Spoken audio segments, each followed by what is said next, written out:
Everyone, welcome back to my channel. And yes, आज मैं discuss करने वाली हूँ एमएससी थर्ड सेमेस्टर का सिलेबस। क्या क्या सब्जेक्ट है, क्या सिलेबस रहता है, वो सभी डिटेल्स।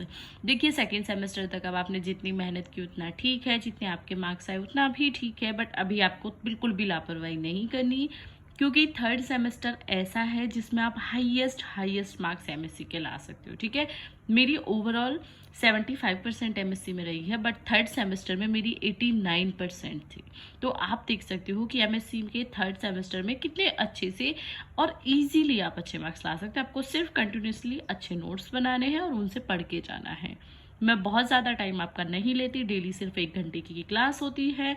वो आप चाहो तो हफ्ते के 1 दिन भी देख सकते हो सभी क्लासेस को, या आप डेली भी देख सकते हो। ठीक है, सिलेबस मैं कराऊंगी, आपको कुछ नहीं करना है, आपको सिर्फ कॉपी पेन लेने हैं और क्लासेस को देखना है। हालांकि जो हैंडमेड नोट्स नहीं बना पाते उनके लिए मेरे पेड नोट्स भी अवेलेबल है, तो आप वो भी हैंडमेड नोट्स देख सकते हो।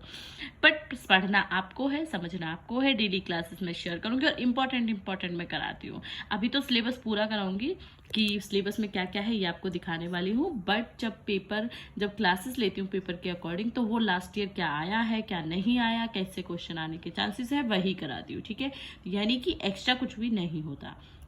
तो चलो अब देख लेते हैं।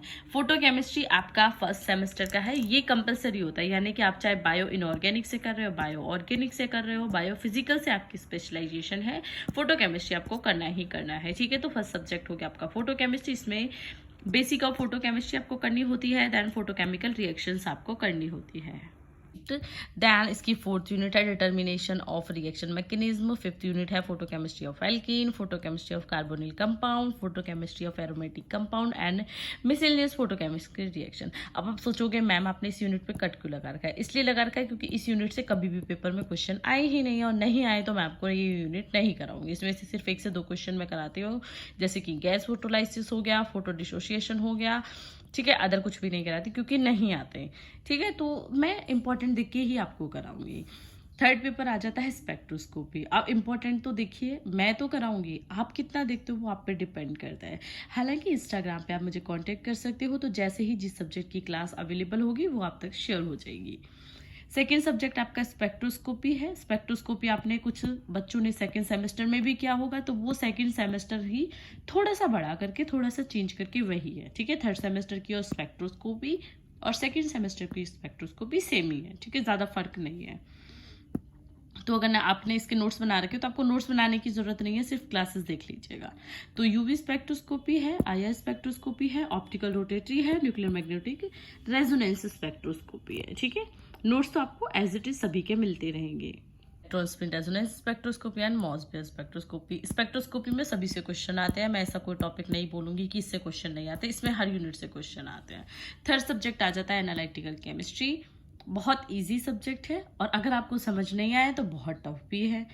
देखिए, इंट्रोडक्शन करना है, एरर एवल्यूशन करना है, रेडियो केमिकल मेथड्स करने हैं, मतलब ये यूनिट्स के नेम है। करना तो क्या क्या है वो मैं हर एक सब्जेक्ट के इंपॉर्टेंट भी शेयर करूंगी।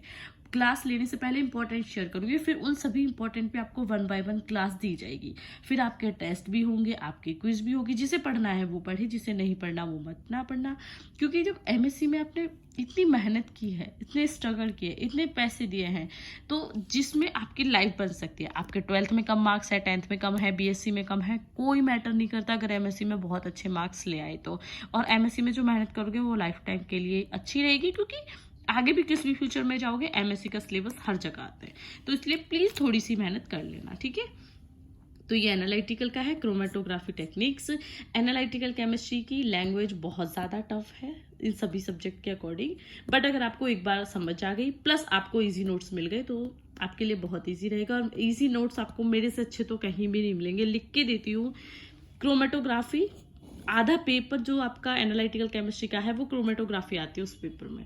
और अगर आपने क्रोमेटोग्राफी अच्छे से कर ली तो आपके मार्क्स बहुत अच्छे आ जाएंगे। बट ये क्रोमेटोग्राफी में आपको थोड़ा सा टाइम लगाना है, और मेरे ही नोट्स से करना है। अगर कहीं से भी किसी भी बुक से करोगे क्रोमेटोग्राफी समझ ही नहीं आएगी, ये मेरा वादा है। आपको कहीं और से समझ आती है तो मुझसे वो नोट्स शेयर कर दीजिएगा।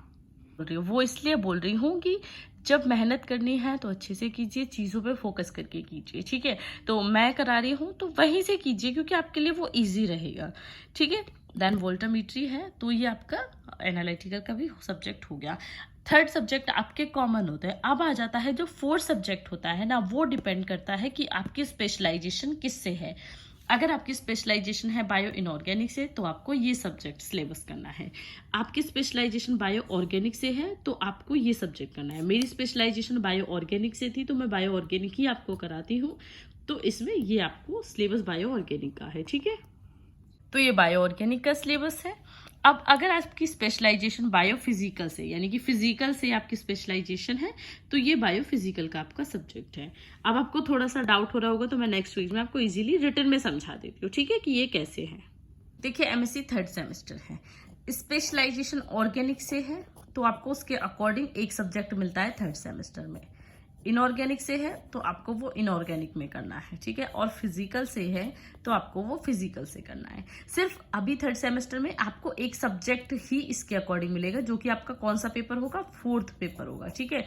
जो फोर्थ सेमेस्टर हम आगे करेंगे, यानी कि एमएससी का अगर फोर्थ सेमेस्टर जो हमारा 6 मंथ के बाद आएगा, उसमें हमारे सभी सब्जेक्ट होंगे हमारी स्पेशलाइजेशन के अकॉर्डिंग, सभी, एक नहीं सभी होंगे। बट थर्ड सेमेस्टर में सिर्फ एक सब्जेक्ट आपको सिलेक्ट करना है अपनी स्पेशलाइजेशन के अकॉर्डिंग। 3 पेपर सभी के लिए सेम है। फोर्थ पेपर बायो ऑर्गेनिक होगा या बायो इनऑर्गेनिक होगा या बायो फिजिकल होगा, ठीक है। अब यहाँ तक क्लियर तो हो गया ना। फिर भी कोई डाउट है तो प्लीज बता दीजिएगा, अदरवाइज मैंने कोशिश की है कि आपके सभी डाउट्स क्लियर हो गए होंगे।